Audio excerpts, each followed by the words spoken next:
Well, we're up to order. We start with questions. Secretary of State for Transport, Andrew Gwynne. Question number 1. Good morning, Mr. Speaker. With your permission, I would like to answer this question along with question number 3.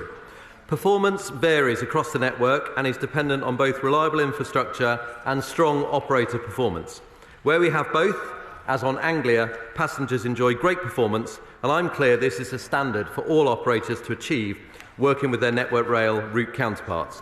I regularly meet Network Rail and train operators to encourage greater collaboration on day-to-day performance, including convening a rail industry summit in March. Andrew Gwynne. I'm grateful. With fares up, cancellations at a record high, rail passengers are crying out for change. In my patch, Reddish South and Denton stations are served by just one train a week. I'd like a train service that meets our needs. But the Minister seems to have put rail reform on the back burner. Is that because he can't deliver, or he thinks Labour will? Mr. Speaker, well, the honourable member is completely wrong. The pre-legislative scrutiny for rail reform is going on right now by the Transport Select Committee. I think I'm the final witness to appear before their committee next week so that they can hopefully report back in July. Contrast that, Mr. Speaker, with the passenger-in-chief approach of meddling with the railways and indeed a demand-based timetable to fit the existing staff. I think it's quite clear that this side of the House wants to improve the rail system. Samantha Dixon. Thank you, Mr. Speaker. Summer's arrived and tens of thousands of visitors will be heading to Chester and North Wales, and cross-border connectivity is essential. I remind the Minister of his government's cast-iron commitment made in October to electrify the North Wales main line. So when will the North Wales main line actually receive an allocation of real money so they can start work on the electrification of the line? Mr. Speaker, the honourable member is absolutely correct. The Prime Minister's Network North commitment, where over £36 billion of former HS2 monies is being now put into other projects, chiefly in the North and the Midlands, and the electrification of the North Wales main line is one of those, and something that I'm determined that we will deliver. We are making steps now in terms of allocating the project time and resource so that we can advance those projects, bearing in mind, of course, the HS2 spend was taking us up to 2043, so not all will come at once. Select Committee and Stewart. Mr. Speaker, is it not the case that train operating companies stand ready to invest significantly to improve passenger journeys, but a disincentive is the break clause in current contracts? Ahead of the wider reforms, which, yes, my Select Committee is scrutinising at the moment, can I urge the Minister to review those break clause arrangements and incentivise this investment now? This is actually the folly of Labour's nationalisation plan, because the greatest performing operator in terms of best punctuality is Greater Anglia, and that one has the option which is coming up. So the Labour Party, if they made it into government, would actually take away the contract from the operator that has the best performance, showing it's all about dogma and not about best common sense. In terms of his question, I firmly believe that where we can see that operators can actually deliver more for passengers and indeed for their workforce by having more certainty, then there's certainly a case to be made for looking at those contract terms and giving them longer. Sir Jeremy Wright. Thank you very much, Mr. Speaker. My honourable friend knows that after decades of closure, Kenilworth Station has been reopened by a Conservative government and a Conservative county council.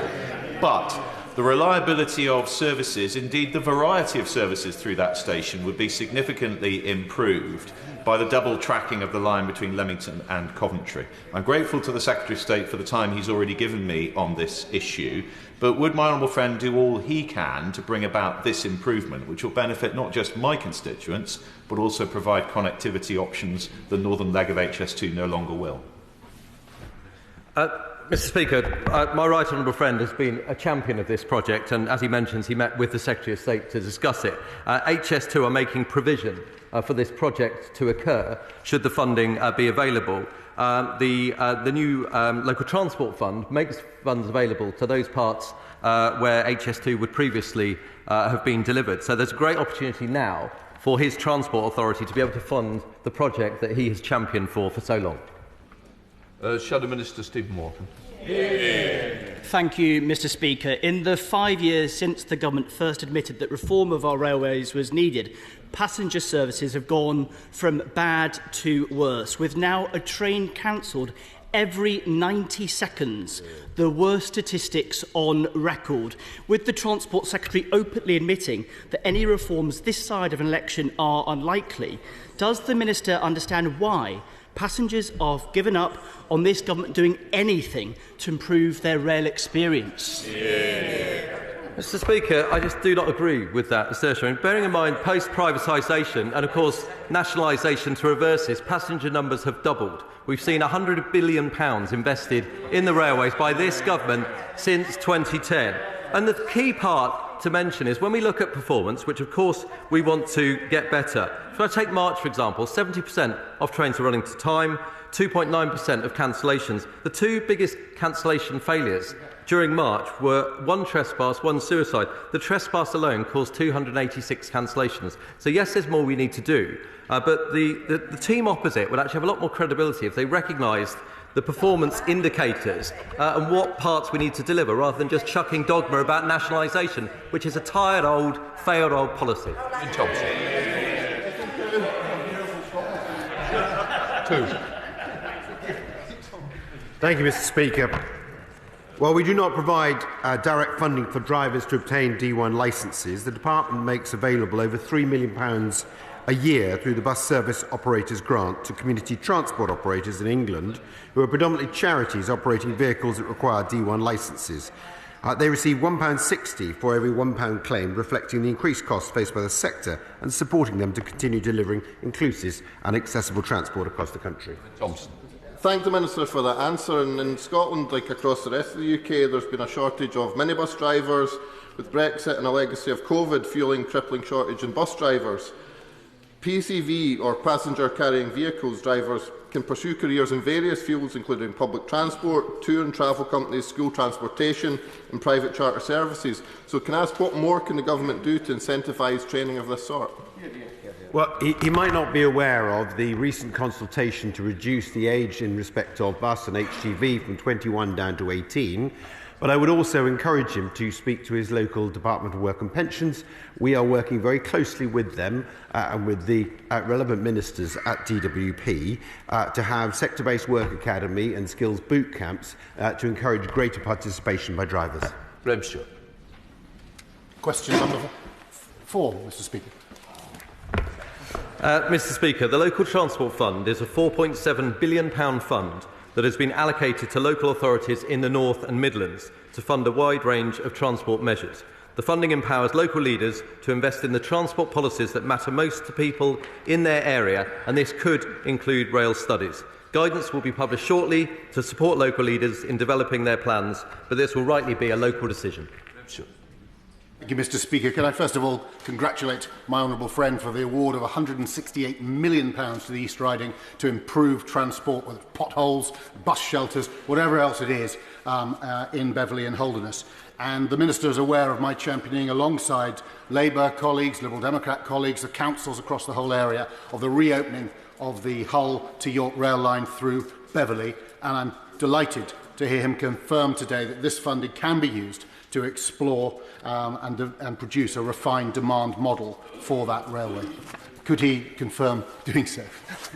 Mr Speaker, my right honourable friend is indeed a great champion for this scheme, and we have discussed it many times. And I'm pleased to confirm that the Local Transport Fund could be used to develop the new rail link between York and Hull via Beverley. It's important to say this will be for the Local Transport Authority to decide, and I encourage my right honourable friend to continue to engage with them. Our upcoming guidance will set out more detail about the scope of LTF, and I'm sure my right honourable friend will continue with his mission to deliver. Mr Speaker. Mr Speaker, before I answer my honourable friend's question, can I just welcome very strongly your statement at the beginning of business, standing up for the rights of members to debate things in this House and the importance of protecting their security. That's very welcome, and I'm sure will have been welcomed on both sides of the House. In answer to my honourable friend's question, Network North will see a further £19.8 billion of investment in the north of England following the redirection of funding from the second phase of HS2. Liverpool City Region is one of 6 areas to benefit from nearly £4 billion of uplift in the second round of the City Region Sustainable Transport Settlements. And there's further £1.48 billion going to the non-mayoral local authorities to fund a wide range of projects, and guidance on how that should be spent will be forthcoming shortly.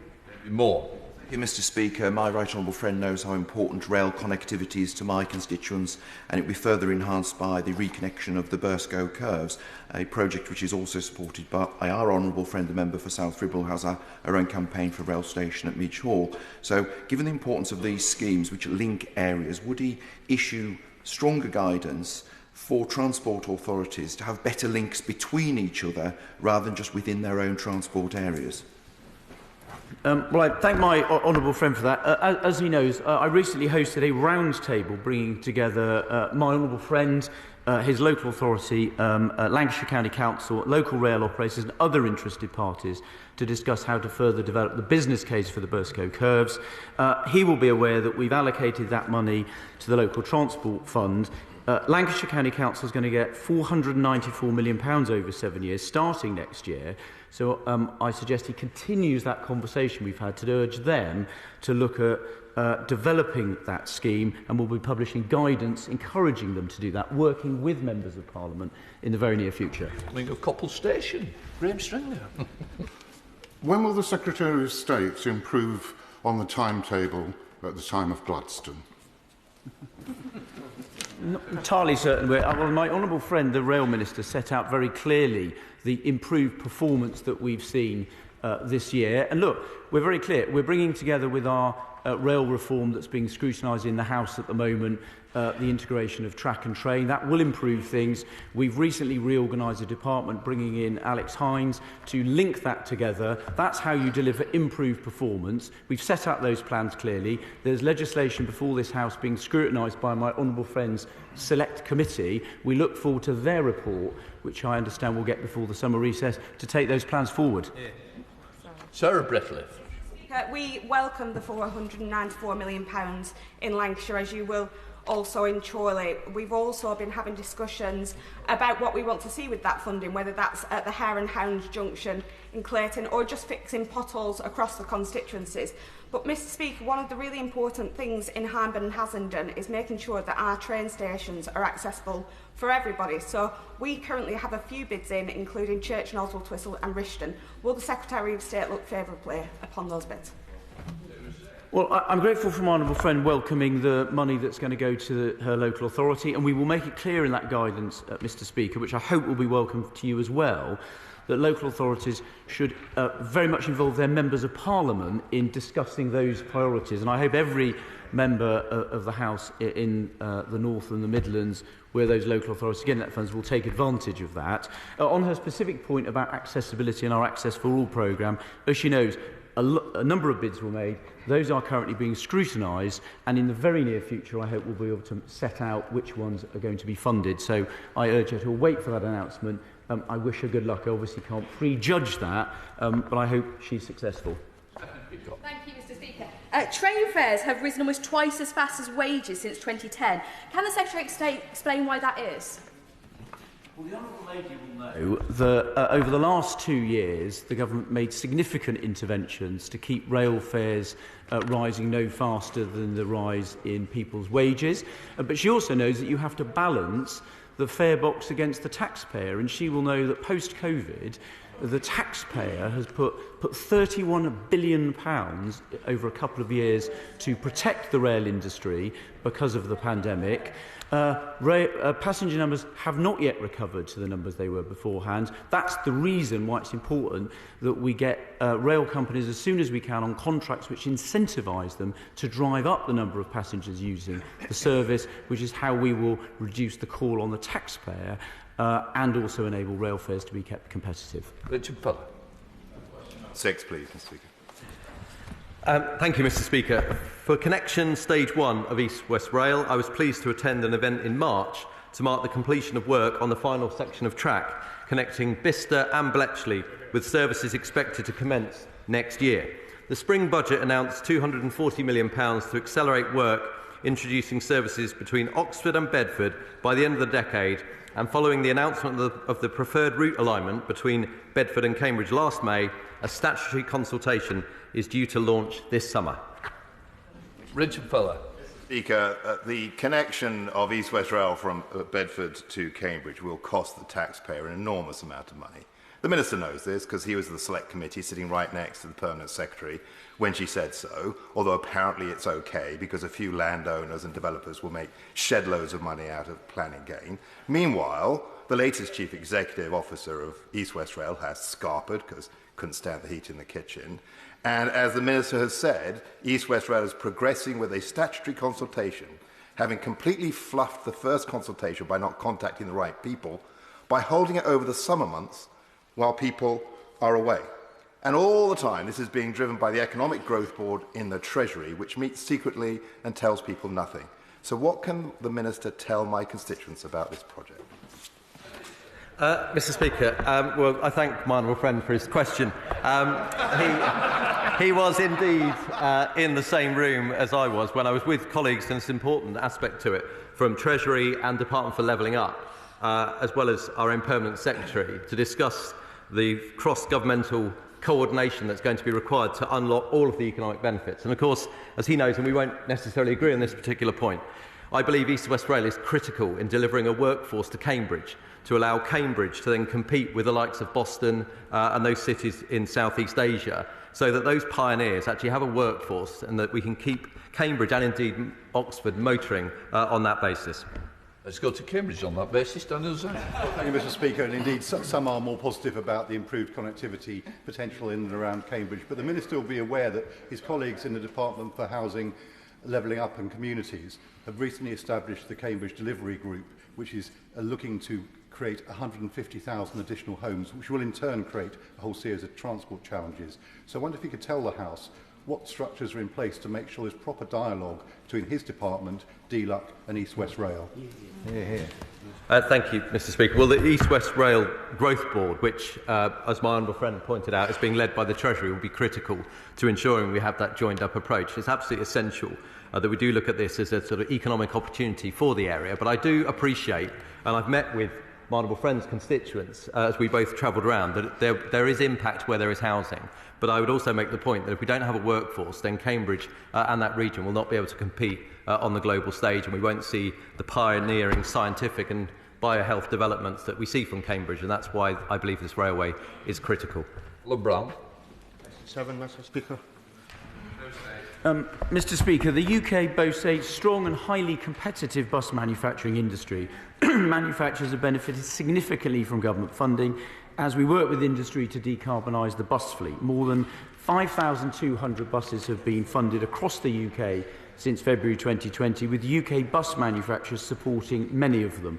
UK manufacturers have grown substantially in recent years as a result of their success in supporting orders supported by £460 million of dedicated zebra funding.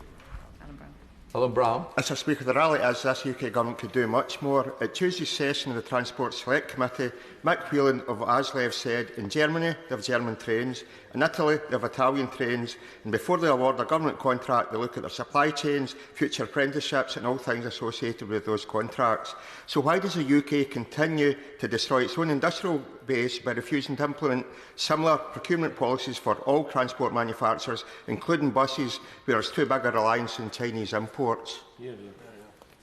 As I said, UK bus manufacturers have done very well out of the decarbonisation policies, and they are very competitive, and I've had the opportunity since I've been doing this job to visit a number of them.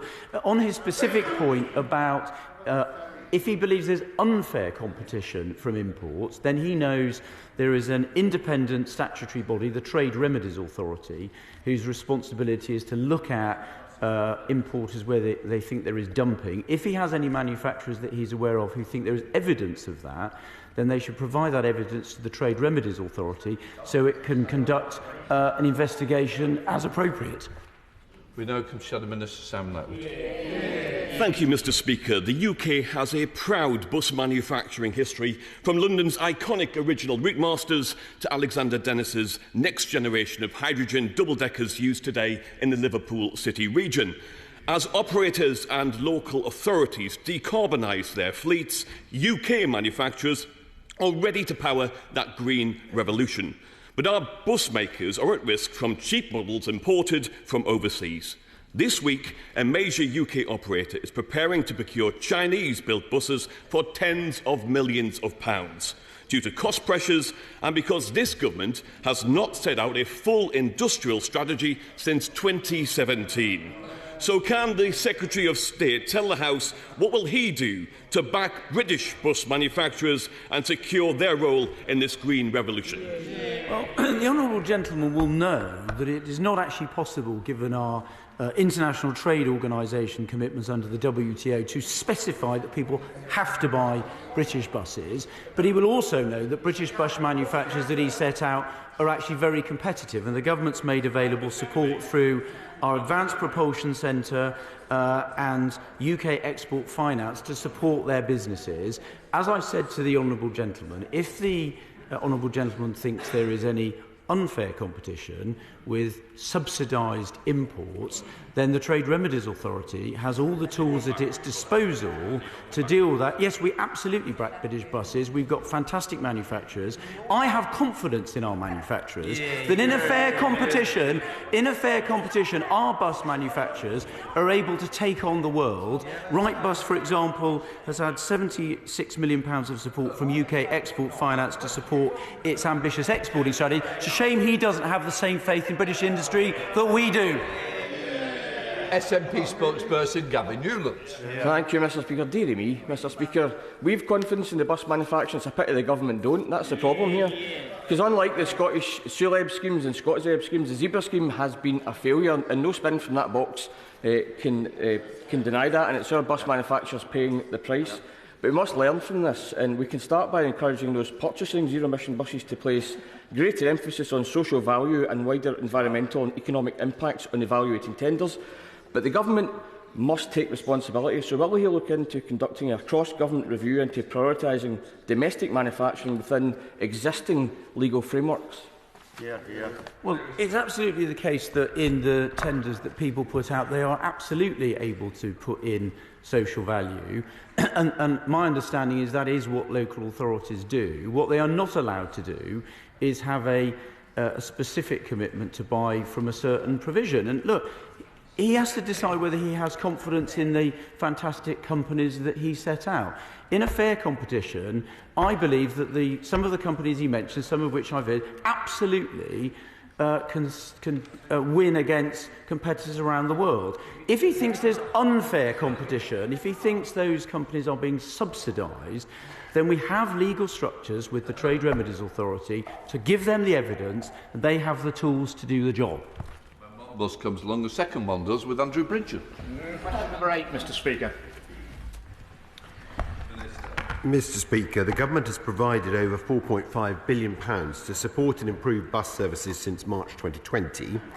Leicestershire County Council has received over £3.5 million in emergency recovery funding to help maintain services during and after COVID, and has recently been awarded up to £7.6 million to deliver their bus service improvement plan. Thank you, Mr Speaker. As the House will know, democracy comes from the Greek demos, the people, and kratos, meaning power. Power to the people. Well, the 1,200 people who signed the petition in North West Leicestershire for the reinstatement of the number 16, 29 and 29A bus services on their original route are not feeling very empowered. Despite a very well-run campaign, there's no movement from Arriva or Leicestershire County Council.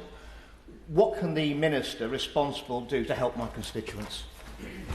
Well, where commercial operators want to change a service, as I understand has happened in this community, they have to work with the local authority to replace services where possible and limit disruption. But I would point out to him that Leicestershire County Council has also received over £1 million from the Rural Mobility Fund to trial demand responsive services, and I would encourage him to meet with them. Rob Butler. Mr. Speaker, my constituents and I are extremely concerned about Arriva Buses' sudden proposals to close its depot in Aylesbury with no warning that this was even being considered. The company has admitted that this would mean ending the vast majority of its services in our area, causing huge problems for those who rely on its buses to get to school, to get to work, to get to hospital. I've demanded an urgent meeting with its senior management, but what can the Minister's Department do to help hold Arriva to account and ensure Aylesbury residents have the bus services that they need and deserve? Well, I'm aware of this problem that's recently come to light. I would certainly encourage a meeting between the local authority and the bus company and, in particular, my honourable friend, and will assist him in any way in that respect. I am aware that some local operators in the form of Carousel and Oxford are doing some of the services, but I accept that there is an issue in Aylesbury and I will help him on that on an ongoing basis. Number 9, Mr. Speaker. Thank you, Mr. Speaker. Both I and departmental officials engage proactively with industry, including Boeing, Airbus and other manufacturers, on aviation safety. The Civil Aviation Authority, as the independent safety regulator for the aviation sector, also engages regularly across the industry. And I should point out that we do have some of the safest skies in the world. The fatal accident rate in UK airlines are some of the lowest in Europe and the world. We've not had one single fatal accident involving commercial passenger airplanes for more than 29 years, and I'm determined that safety record will continue. Mr. Speaker, can I thank the Minister for that? He might know that I'm the chair of the manufacturing group of members of Parliament. Airbus and Rolls-Royce and Boeing are amazing manufacturers at the heart of our manufacturing economy. But would he agree with me that we must sort out the problems that seem to have occurred in manufacture of Boeing's 737 MAX? The faster our regulators work with the American regulators to sort this out, better for British jobs and British innovation. Would you agree with that? Thank you, Mr. Speaker. Well, I absolutely agree with the honourable member that they are amazing companies with huge operations in the UK, and both of them have enviable safety records. At the Boeing 737 MAX 9, there was 171 operating globally, not one of them operating in the UK or from the UK, so there was no need to ground them. But the DFT, we have liaised closely with American authorities. The CAA are following very closely the work of the Federal Aviation Authority in the US to make sure absolutely that the safety standards remain as high as possible. Mr. Carmichael. Question 10, Mr. Speaker. Thank you, Mr. Speaker. The Right Honourable Member will be aware that the Maritime and Coast Guard Agency are conducting an analysis of recent incident data to examine if the demand for the search and rescue helicopter service may have changed since the launch of the UK's second-generation search and rescue aviation procurement. This is expected to be published by the end of 2024 this year. As a result, I have had no recent discussions on this point as the review is ongoing. Mr. Carmichael. I thank the Minister for that answer. As he says, we are aware of that, but there is a new and emerging threat to response times in search and rescue, and that is the poor and deteriorating industrial relations between Bristow's and Bristow's management and their staff. As we speak, Mr. Speaker, staff, members of BALPA who work in the SAR Cohort 2 are on strike, driven to it by a management who are playing negotiating hardball on salary and on terms and conditions. So will he call in Bristow's management and make it clear to them that as the customer, the government expects them to treat their search and rescue staff with the respect and consideration that their skill and bravery deserves? Well, I thank the honourable member for that. I know how important search and rescue services are in his constituency, and he has been a great champion for them. And clearly, good industrial relations are very, very important to make sure that they operate effectively, and I'm sure the MCA will keep that in view during their review. I should also add that actually just this very morning I agreed to meet the management of Bristow's. Martin Vickers. Thank you, Mr. Speaker. The Roads Minister is well aware of my... Sorry, question 11. Mr. Speaker, with your permission, I'd like to answer this question with question 16. The government is firmly on the side of drivers, which is why we're using funding reallocated from the HS2 programme to improve the condition of the country's local highways network. We're providing a record funding increase of £8.3 billion for local highway maintenance in England over the next decade. This will enable highways authorities to resurface roads and fix thousands of potholes across the country. Vickers. The Secretary of State and his ministers are well aware of my campaign to have the concrete surface of the A180 removed. It is now 6 years since I had a letter from the then Roads Minister telling me the work would be completed by the end of 2021. Could the Secretary of State give a firm date as to when work will begin to remove the concrete surface and make the road much safer than it currently is? I'm grateful for my honourable friend raising this. My understanding is the A180 is in National Highways' concrete roads programme, and some additional treatment to substantially reduce noise is planned to be undertaken early in the next road investment period, which starts next year. But I'm very pleased if he wishes to meet with the Roads Minister to discuss that in more detail and get some specifics about that timing. My right honourable friend is well aware that Shropshire has the 5th longest road network of any local authority in England.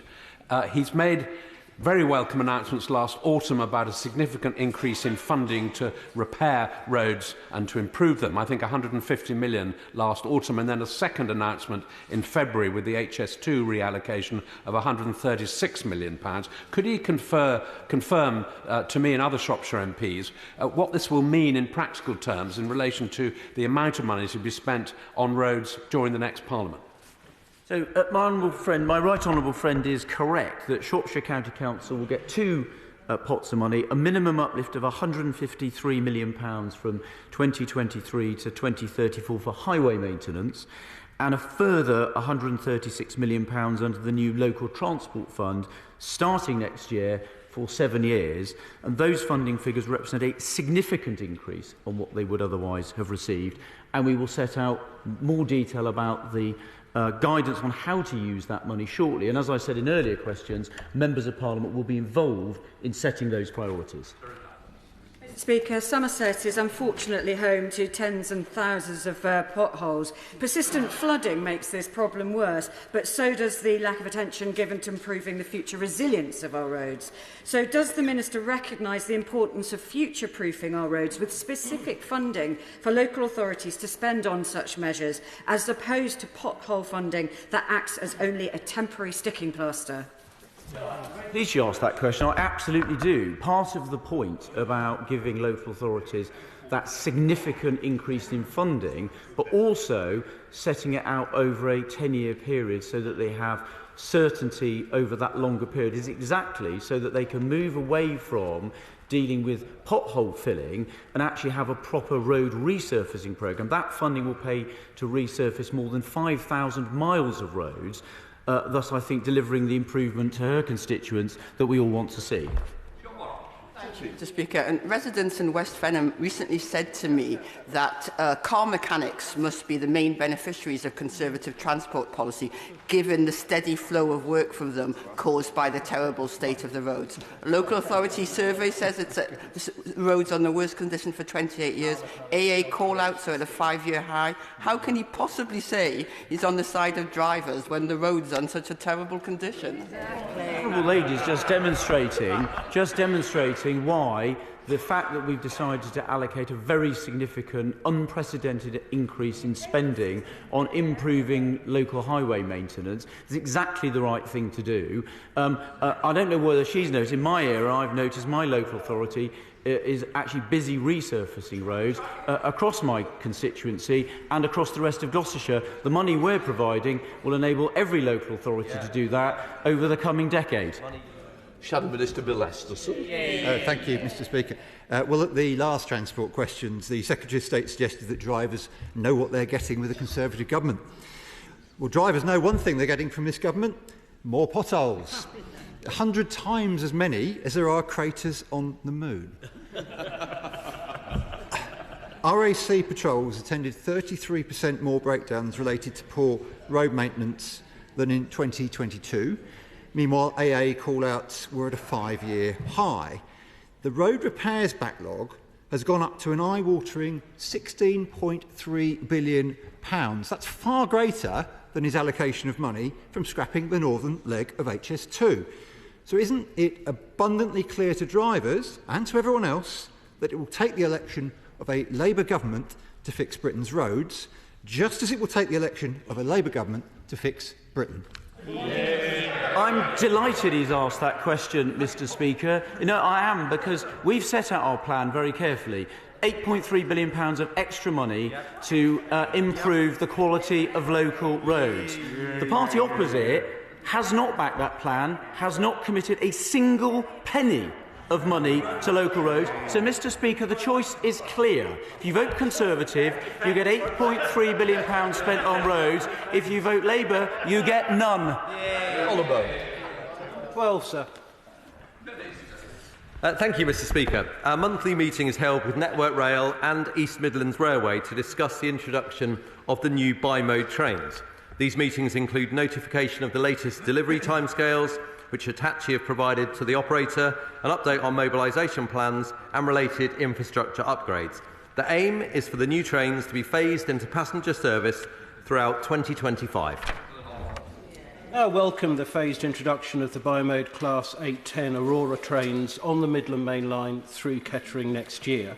Can my honourable friend, the Rail Minister, confirm that the new trains will be faster, quieter and more environmentally friendly than the current intercity fleet, have more seats and luggage space and better mobile phone signal reception? Mr. Speaker, I can confirm to my honourable friend that these fantastic new trains will not only be fast but will be quieter and more environmentally friendly, as they will be able to take advantage of the increasing extent of electrification on the Midland Main Line that we are delivering.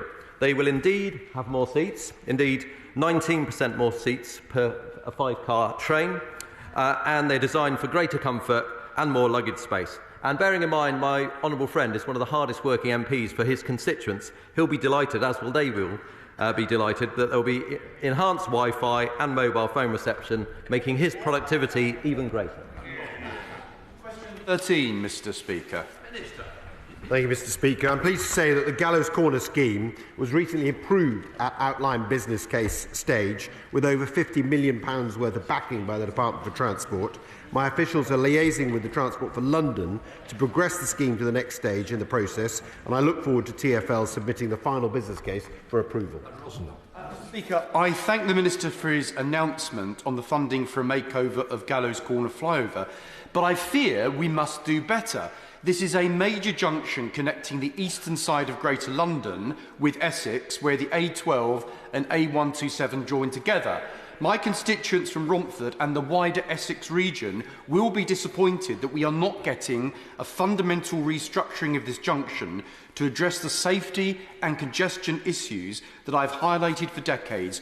Will he speak to Transport for London, go back to the drawing board and come back with something better and more permanent that will put the safety of road users first? Well, I will certainly go away and write to him on that specific point, but I would reassure him that we are spending over £50 million to improve this particular junction.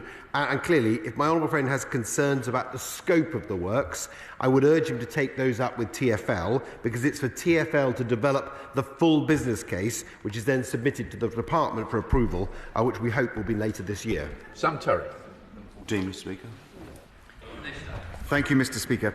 The Government has recently published a statutory code of practice on dismissal and re-engagement. The code will address the practice of fire and rehire, aiming to ensure that it is only ever used as a last resort and that employees are properly consulted and treated fairly. Mr. Speaker, since 2020, the TUC have found about 10% of all workers have had to reapply for their jobs. And let's remember that in 2020, British Airways tried to sack 36,000 staff through fire and rehire, and that was only stopped through strike action. The government took no action. In 2021, Go North West in Manchester threatened the same, fire and rehire. Again, industrial action stopped that happening. The government took no action. And then in 2022, infamously, P&O Ferries unlawfully sacked 786 staff before replacing with agency staff. The government took no action. So, Mr. Speaker, I honestly implore the government to actually outlaw this practice, not just bring in best codes of practice, but actually take some action to protect British workers.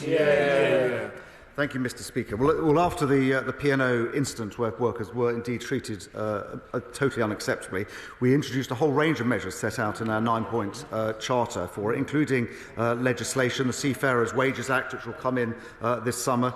We launched the Seafarers Charter that P&O are now committed to, and I very much welcome that, and the Code of Practice on dismissal and engagement, which will be coming in before the summer recess, which will give workers up to 25% extra compensation if their employers don't abide by it. We come to Shadow Minister Mike Keynes.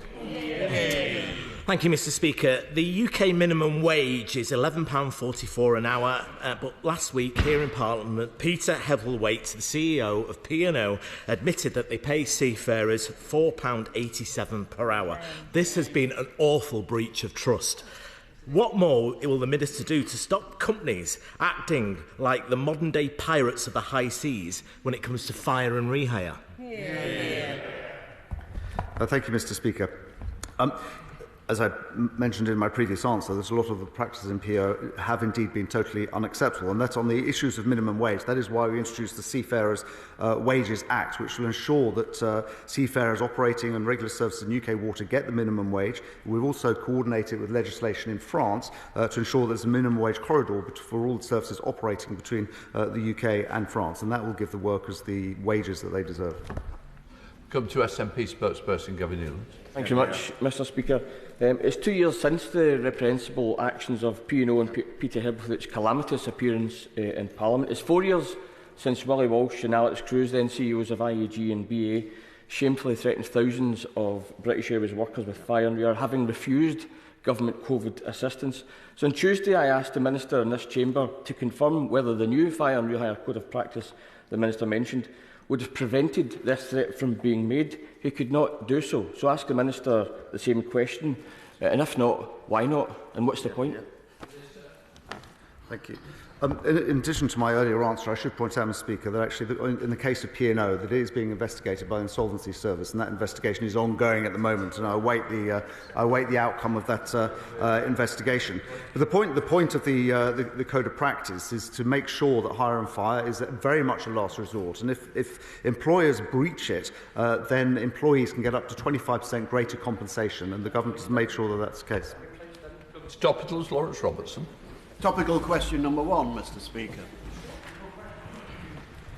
Mr. Speaker, since we last were here for questions, my department's been getting on with our plans. £143 million for new zero-emission buses, a world-leading sustainable aviation fuel mandate, cutting red tape for small-scale fishing businesses, taking steps to future-proof the £18 billion classic car industry, which supports tens of thousands of skilled jobs, ensuring taxpayers can hold local councils to account for how they spend their record funding boost for road resurfacing made possible by reallocated HS2 funding. All Labour's been able to offer is an unfunded, incoherent rail nationalisation plan, putting the unions in charge, cutting services for passengers and containing anti-car targets, taking us back to square one. Lawrence Robertson. Thank you, Mr. Speaker. Given that Tewkesbury is one of the fastest growing areas in the country, does the Secretary of State agree with me that we need to expand the A46 and Junction 9 of the M5 and not reduce its capacity or downgrade it in any way? And if any agency puts forward plans to him to downgrade the A46 or Junction 9, will he reject those plans? I'm grateful for my honourable friend and neighbour in Gloucestershire for raising that issue, and he does rightly set out that his constituency is one of the fastest growing. He is a doughty champion for his constituencies, and I'm sure any agency thinking about downgrading any of his road network will not dare to do so for fear of having to deal with the consequences of him on the warpath. Secretary of State Louise Hay. Thank you very much, Mr. Speaker. Car insurance costs have increased by 80% since the Secretary of State came to office. If he's so intent on ending the war on the motorist, what's he done about it? Well, I'm grateful to the honourable lady for advance notice of her question when she wrote to me this morning. I'd say a few things. First of all, she will know that the insurance industry is regulated or responsibility of the Treasury, but it's an important issue for drivers, so I'm very happy to deal with it.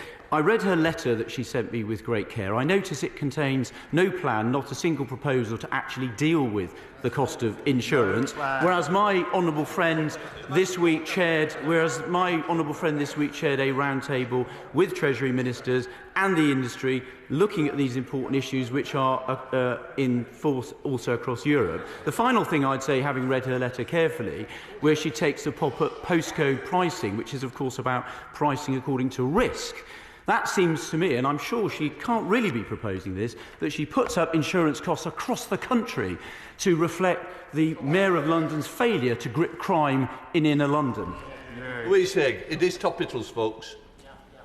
Given the Secretary of State had advance notice of this question, I'm afraid that shows just how out of touch with reality he has become. Car insurance is not a luxury, it's a legal requirement, but for millions of drivers it's completely unaffordable. £219 increase in 2 years on the average premium. Instead of parroting conspiracy theories about 15-minute cities, why doesn't he do his job, take action, demand actions from regulators, call in the CMA and act on soaring insurance premiums? Well, I'd say a couple of things. First of all, she called for action, and my honourable friend, the Roads Minister, has already been meeting with the industry and Treasury ministers who are responsible for the regulator that regulates this industry. So we are already doing that. And as I said, this isn't just an issue in the UK, this is industry elsewhere. But as I said, what she said in her letter was she was looking at outlawing the ability of insurers to price according to risk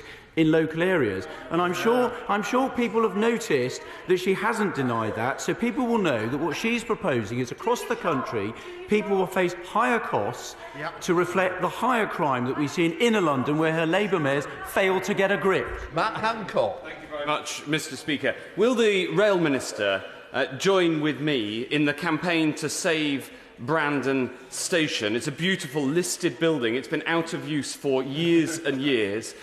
Greater Anglia, to their credit, are trying to find a solution to make sure this beautiful building can be put back into use. But would the Rail Minister join me in the campaign, and even if his diary allows, join me on the 14th of June when we have a public meeting to try to drive this forward? Mr. Speaker, I will do everything I can. That is an absolutely beautiful example of railway architecture, and it must be saved. So I really applaud my right honourable friend for the work that he's doing. I had a Leaders in Rail conference recently where I talked to all the train operators and Network Rail about bringing these beautiful buildings back into life, back for the community. I've met with this team as well. I'll do everything I can to help him. Stringer. Mr. Speaker, it's now exactly 4 months since the Avanti management were caught laughing at the government. They're not on their own. They were laughing because they saw the performance payments that the government hand out to them as free money and a joke. When is the Secretary of State going to take the smile off the face of the appalling Avanti management by finishing their contract? Mr. Speaker, when that incident occurred, both the Secretary of State and I made it absolutely clear to the team at Avanti and First Group that it wasn't acceptable, and their senior management agreed it as well. It was crass, it was wrong. But I would just point out, Mr. Speaker, because we often talk about Avanti's performance.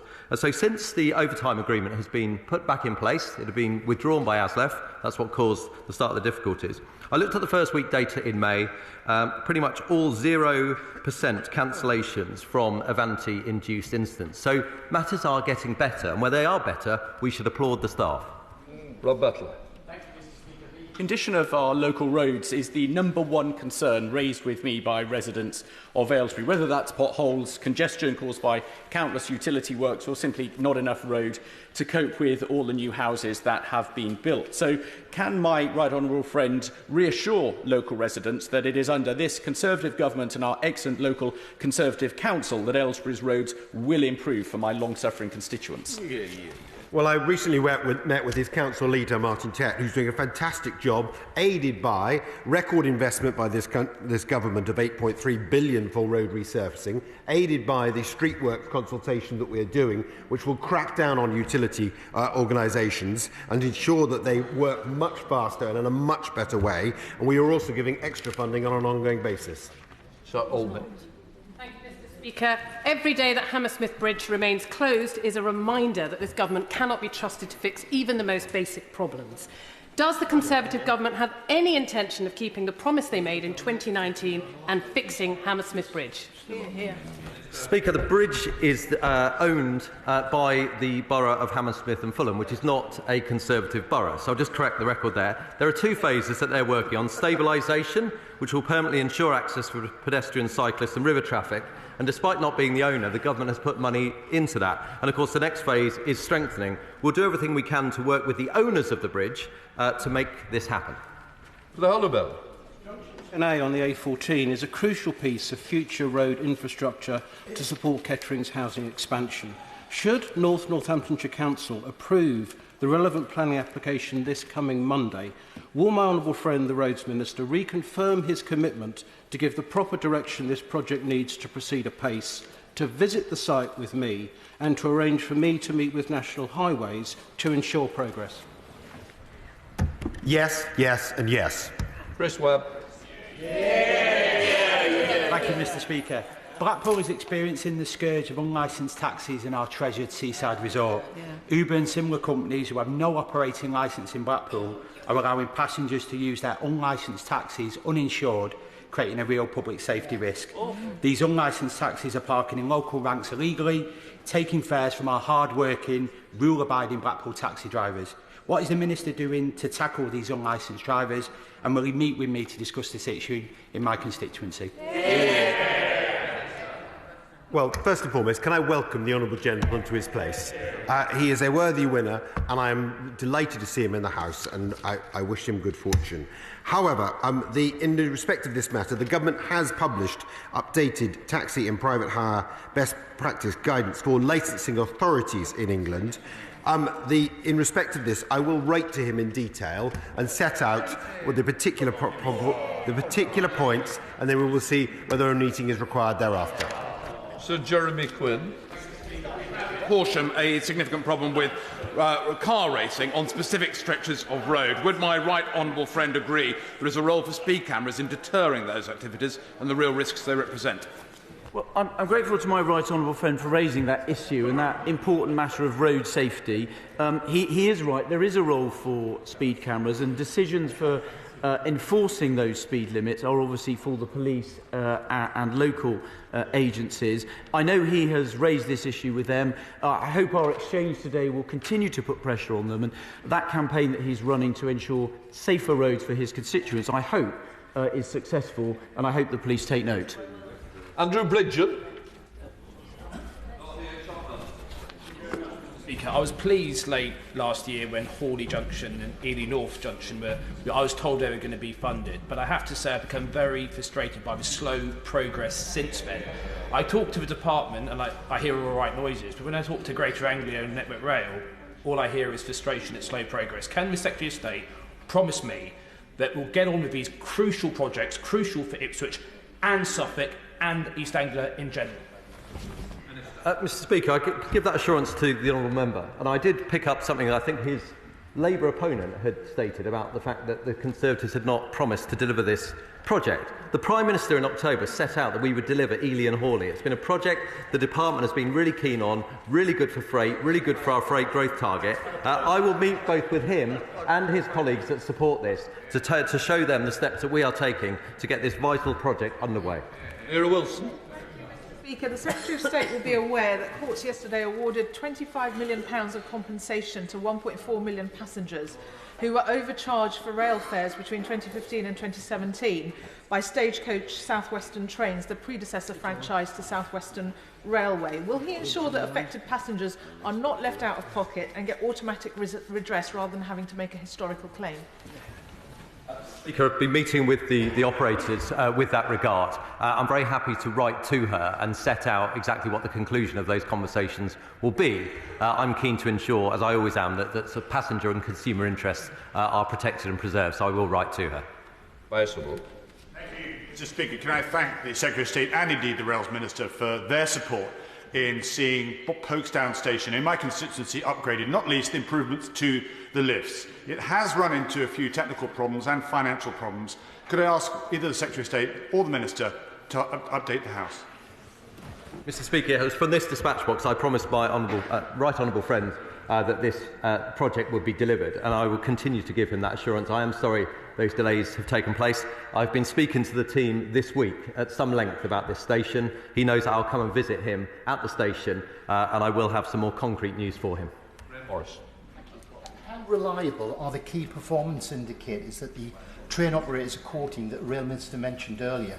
Disability News Service are reporting that train companies are sending unreliable statistics from freelance mystery shoppers who pretend to be disabled and give overly positive feedback of the experience of disabled passengers. Does he share my concern, and what can he do about it? Well done. Mr. Speaker, data from mystery shoppers, as he calls it, cannot be utilised unless those individuals do have the disabilities, but there are wider sort of mystery shopping experiences that go on. I'll happily write to him. In fact, I'll meet with him, seeing as he's such a great man, and take him through the steps that are taken into account. But I also thank him very much, as he always does, for raising that with me last night, so we were able to discuss it in advance. Speaker, the reopening of Aldridge train station will finally give my constituents the railway service it badly needs and deserves, and I'd like to place on record my thanks to the Minister's Department, the Government, former Mayor Andy Street, the WMCA for their support in securing funding for this through the CRSTS. But will my honourable friend help me in continuing to nudge Network Rail and others to progress this to completion in 2027? Yes, Mr. Speaker, £30 million project, car parking for 40 spaces, a brilliant project that my right honourable friend has been instrumental in making happen. I will be meeting, I hope, with the new Mayor, to which congratulations, to ensure that he delivers for 2027, as the fantastic Andy Street had promised.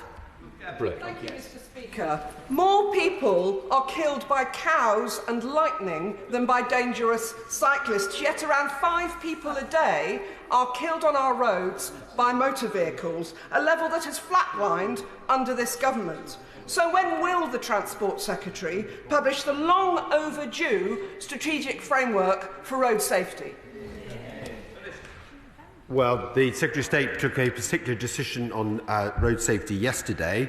That clearly we are addressing all of these matters on an ongoing basis. I addressed this in the debate that was held in Westminster Hall recently, but I will write to you in more detail. Fletcher. The Labour Mayor of South Yorkshire has been given colossal sums of money from this government. Sadly, it appears he chooses to spend this on Sheffield's supertrams and Sheffield's transport infrastructure and not Doncaster's. Therefore, will the Minister send a clear message to the South Yorkshire Mayor that he should not only spend this money wisely, but he should spend it across the combined authority, not just in Sheffield? Well, I would. It's obviously up to the Mayor about how they spend the money, but I would have expected them to spend it fairly across the entire region they represent. And because of fantastic members of Parliament like my honourable friend, who will hold them to account, voters in his constituency and across that combined authority, I hope, will make the right decision when they get the chance. Good morning, Mr. Speaker. New evidence shows that Ofgem's targeted charging review has led to significant increases in public EV charge or standing charge rates, which are passed on to the consumer. In one site in northern Scotland, costs have increased from £315 to £809 per day. What will the Minister do to regulate the cost of electric vehicle charging nationally?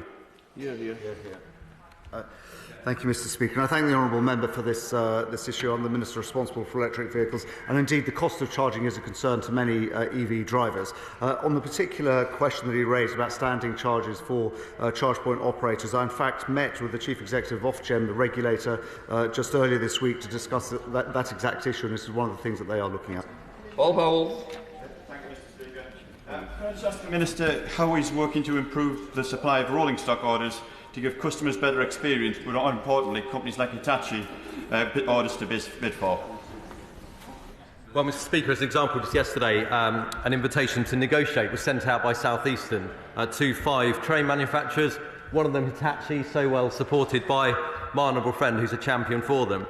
We have plans over the coming years for 2,000 rolling stock orders, a total of 3.6 billion, which I hope will continue with our support for the train operating manufacturing supply chain. James Shannon.